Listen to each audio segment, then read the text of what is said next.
Baik, Assalamualaikum, selamat sejahtera. Nama saya Muhammad Syakir bin Syamsul Azhar.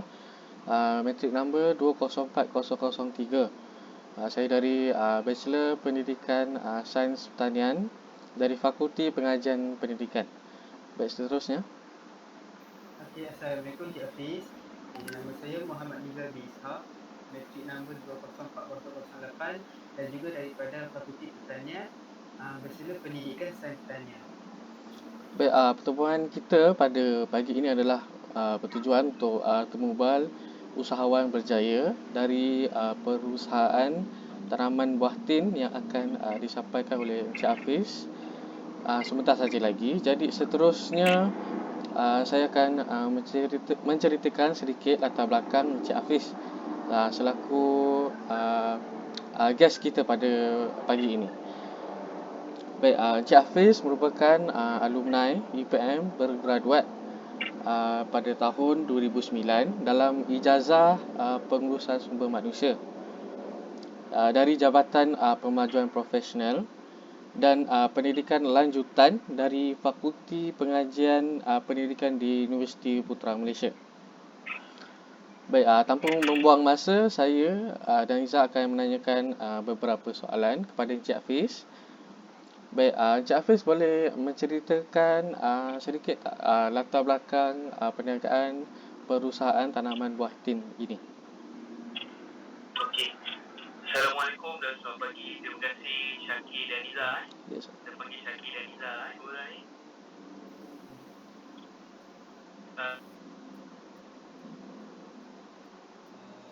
Pengusaha tanaman industri tanaman buah tin.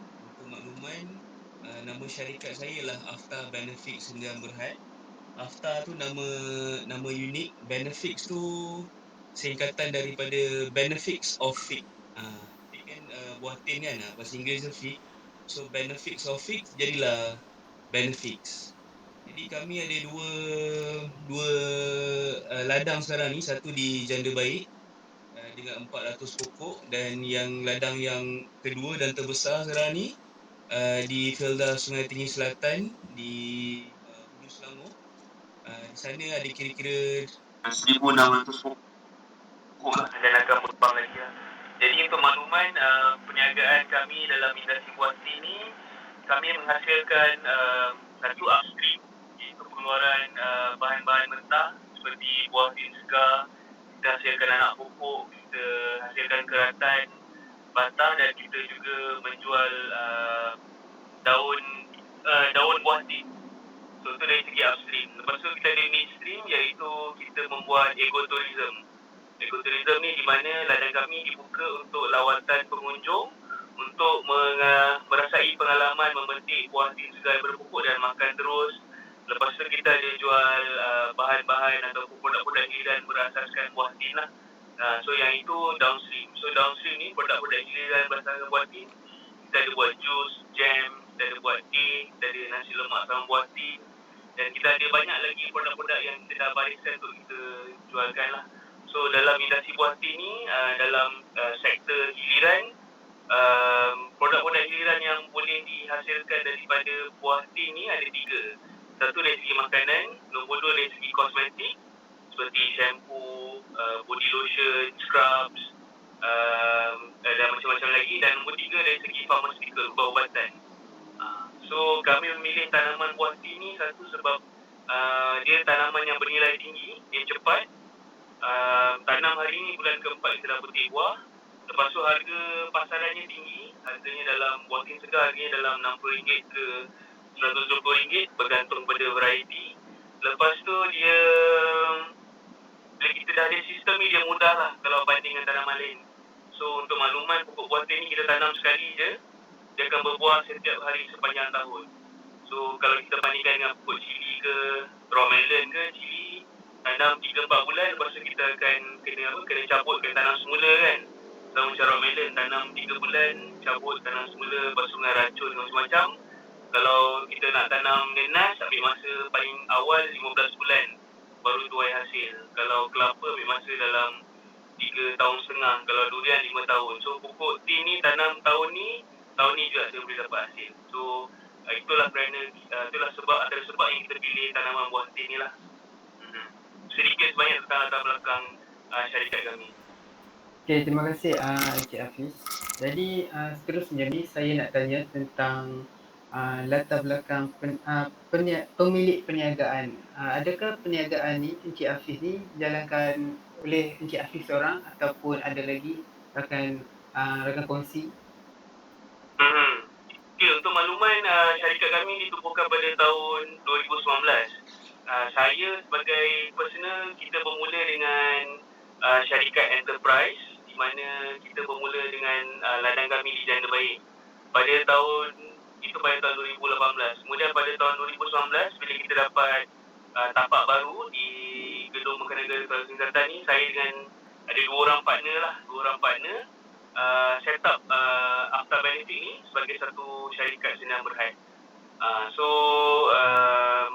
Saya sebagai Managing Director dan juga CEO dan partner saya sebagai Dekat Director lah, dan yang menguruskan operasi hari ke hari dari segi penanaman, operasi, penjualan, marketing semua ialah saya lah. Sekarang ni kita ada 7 orang staff yang terlibat dari segi operasi ladang, jualan, pemasaran, logistik dan macam-macam. So 7 orang ni lah, dan kita akan insyaAllah kita berkembang lagi.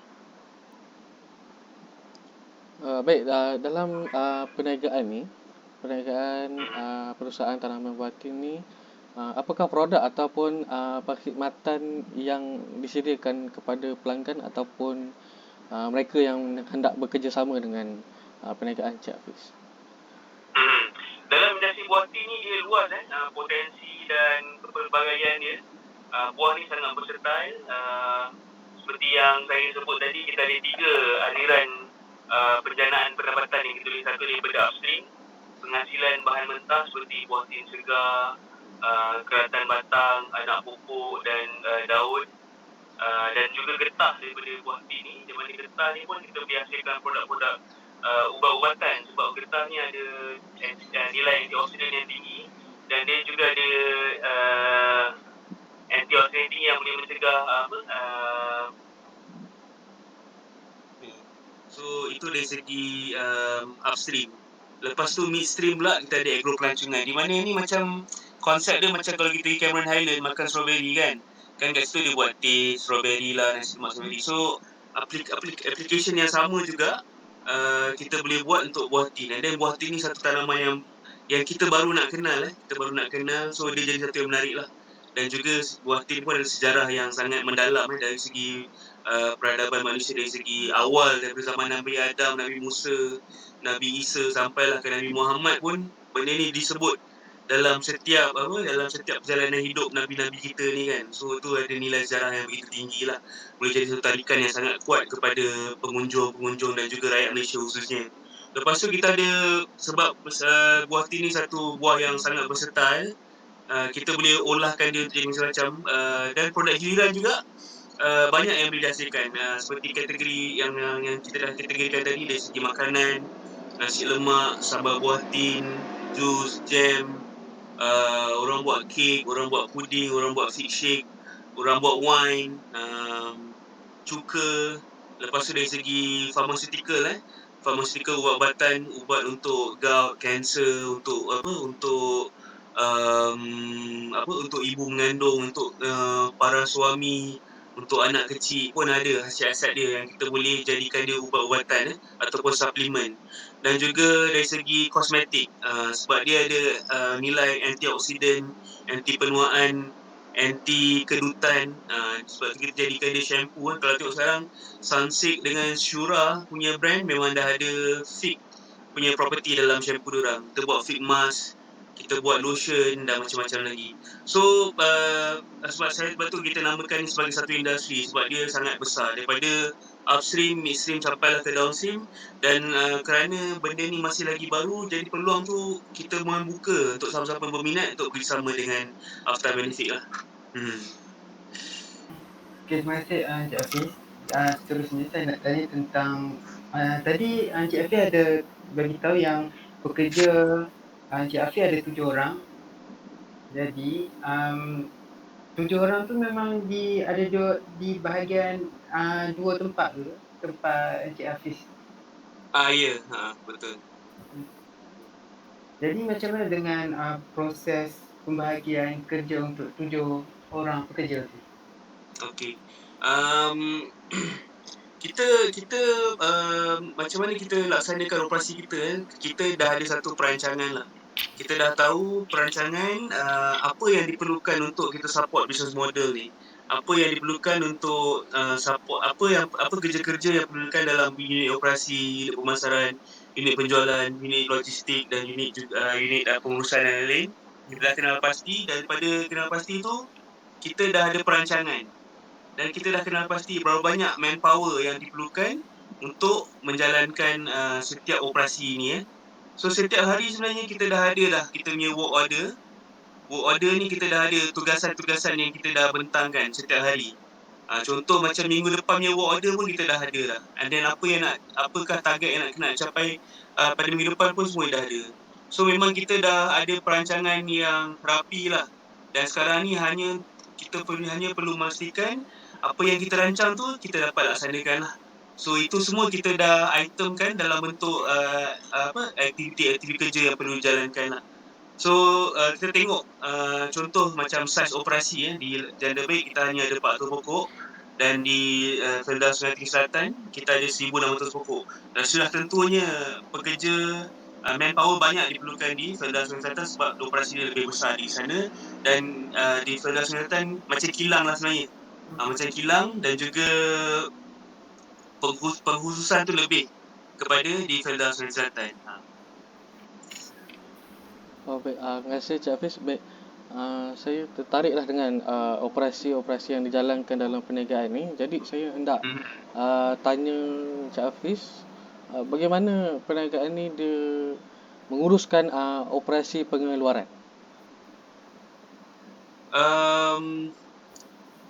Sebenarnya macam yang saya sebut tadi kita dah kenal pasti apakah target yang kita nak capai pada bulan ni ataupun pada minggu ni. Dan daripada target tu kita breakdown kepada apakah aktiviti-aktiviti kerja yang perlu dilakukan untuk memastikan kita dapat capai target ni. Contoh buah hati ni kerana berbuah setiap sepanjang tahun, kita dah set dah work order ni, perjalanan kerja ni. Pagi kita akan petik buah hati segar, kita akan petik dan kita akan letak di collection center dan kita akan buat grading di situ. Buah mana yang grade A yang kita untuk jual sebagai buah hati segar, dan buah yang grade B, grade C ataupun buah yang ada defect kita akan jadikannya produk-produk giliran. Dan lepas kita dah asingkan mengikut grade ni, kita akan membuat packaging.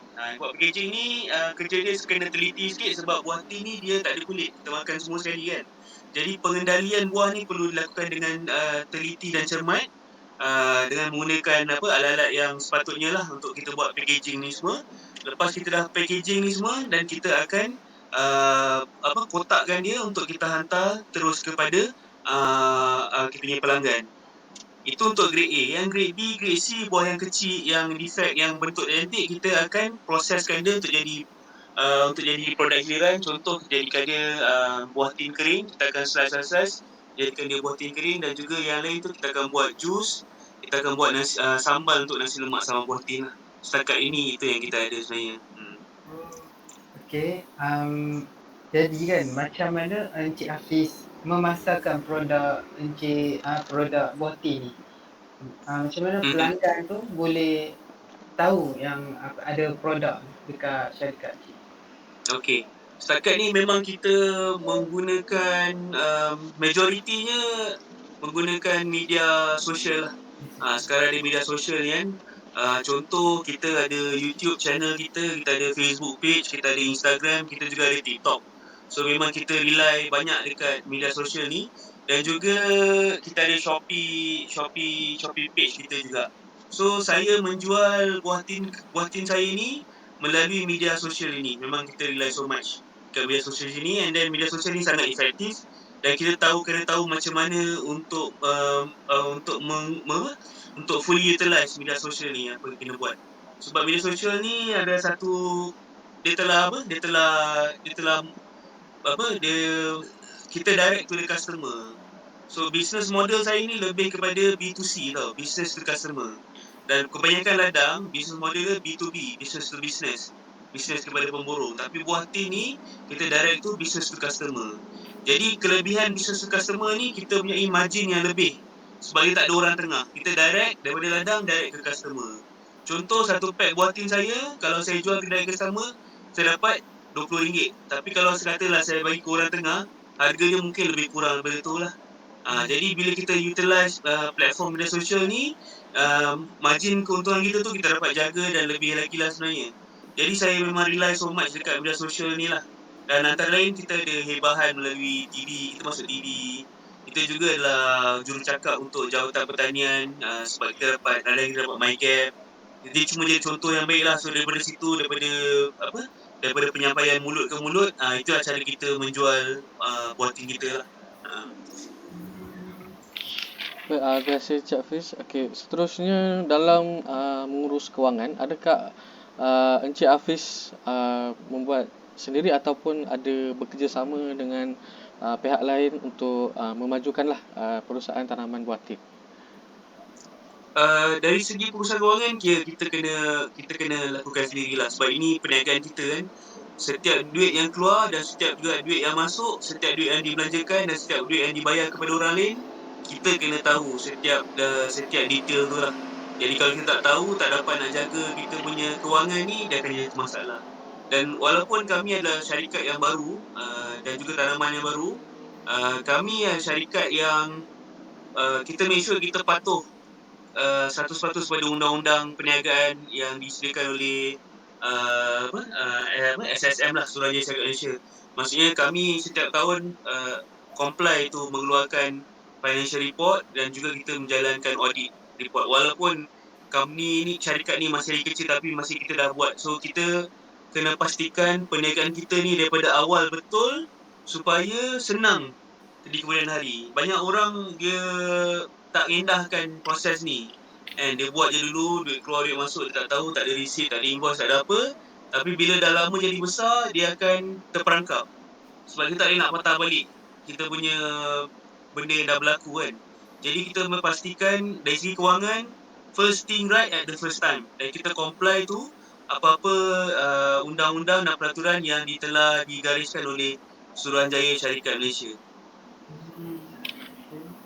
Okey, seterusnya saya nak tanyalah tentang cabaran dalam perniagaan Encik Hafiz ni pada permulaan membuka perusahaan ni dan sekarang lah dalam tempoh PKP sebelum COVID, apa cabaran yang dihadapi oleh Encik Hafiz? Cabaran macam biasa lah, macam-macam. Satu cabaran dari segi ilmu lah. Ilmu tu setiap hari kita belajar benda yang baru kan. Kita ada banyak mana ilmu pun setiap hari ada benda yang baru juga yang kita kena belajar. Dan bila COVID ni melanda and then kita ada PKP, 2 minggu pertama tu kita macam tergamam jugalah. Macam nak buat ni tak boleh gerak, tak boleh apa semua kan. 2 minggu tu kita macam dalam terkejut. Tapi bila kita work under pressure ni kan, kita jadi kreatif tau. So memang kat situ yang kita strengthen kan kita punya social media presence lah. Kita rely so much dekat kita punya Facebook, Instagram, YouTube. Dan rupa-rupanya bila kita kuat di sana, kuat dalam bahagian media sosial, networking dengan customer ni, kita jadi customer lebih senang untuk kenal kita. And sebab semua orang duduk rumah, semua orang tengok Facebook, semua orang tengok YouTube, semua orang tengok TikTok pun benda semua. So senang untuk kita berhubung. Itu antara hikmah PKP ni lah. Bila orang rely so much dekat media sosial kan. Kalau tak PKP, orang tak duduk rumah, orang mungkin ada sibuk dengan kerja ke apa. Tapi bila PKP ni orang lebih banyak habiskan masa dengan telefon kan. So banyaklah dia lebih kenal kita lah. Di mana maksudnya jumlah follower kita ni dari segi channel YouTube ke, TikTok ke, Instagram ke meningkat dalam kadar 100% jugalah sebenarnya bila kita betul-betul leverage dekat media social platform ni. Dan sebenarnya makanan memang tak ada masalah. Makanan ni satu perniagaan yang bukan setakat recession proof, tapi dia juga ialah COVID-19 proof. Dulu kita orang cakap kalis recession kan, kalis kegawatan kan. Bisnes kegawatan ni macam pendidikan, tak nak macam mana pun kena ada juga kan. Tapi macam cakap lah, keperluan manusia satu ialah makanan, tempat tinggal, keselamatan kan. So makanan ni selagi ada sebenarnya kita boleh jual. Tak kisahlah kita tanam timun ke, pisang ke, cili ke, selagi barang tu ada sebenarnya takkan patut jadi ada masalah lambakan. Kalau kita leverage dekat networking, social media ni semua, sepatutnya takkan ada masalah-masalah tu lah. Jadi ini mungkin kekurangan untuk yang kita boleh tengok lah pada para petani kan. Sebab macam kita After Benefit, masalah kita tak boleh nak supply, tak cukup. Tak cukup. Dari tadi benda tak cukup je. Kita tak ada masalah. Sebab macam kita walaupun buah kita kat pokok je orang dah beli dah sebenarnya. Itu apa yang saya nak cakap lah. Bukan lepas kita petik baru kita cari orang nak beli. Tak. Sekarang ni sebelum kita petik, sebelum kita harvest, kita dah cari pembeli dah. Itu yang benda yang kita lakukan sekarang ni.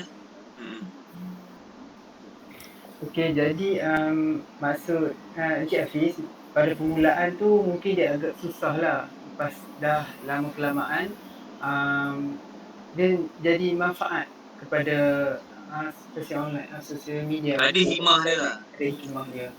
Okay.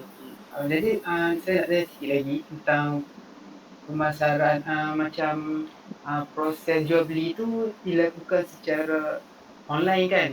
Jadi proses penghantaran pun jadi pelanggan pun daripada luar negeri, Selangor ataupun jauh lah dapat lah. Shopee. Kalau macam untuk proses pelanggan yang datang ke premis perniagaan Cik tu,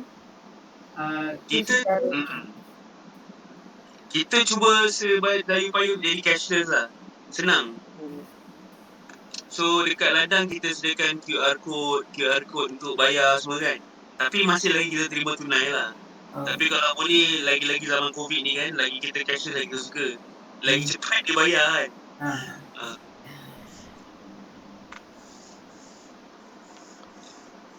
Okey, itu saja soalan yang kami tanyakan kepada Encik Hafiz lah. Baik, sekali lagi terima kasih kepada Encik Hafiz kerana sudi menjadi tetamu jemputan dalam Temu Bual Usahawan Berjaya. Baik, sebelum tu boleh kita ambil gambar. Niza boleh ambil gambar? Boleh. Ya. Okey. 1, 2, 3. Okey, sekali lagi. 1, 2, 3. Okey, sudah. Tak nampak muka Niza? Tak nampak. Saya ada di sini. Saya buka. Ada kan? Ada. Baik, itu saja. Baik, Encik Hafiz ada apa-apa nak cakap untuk... Okey, terima kasih Syakir, Niza. Semoga assignment ni dapat markah penuh. Tolong follow, like, subscribe saya punya media sosial lah. Dan juga sampaikan kepada kawan-kawan yang lain lah. Lepas tu kalau ada junior ke nak terjadi tempat praktikal, boleh hubungi After Benefit dekat kita punya dekat page kita lah, Facebook ke, Instagram ke, channel ke.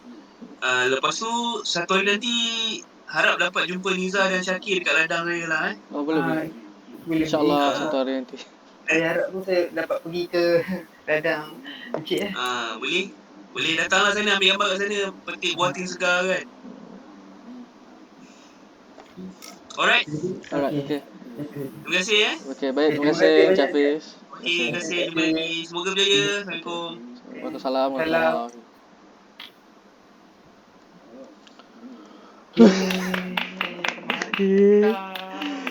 Yeay.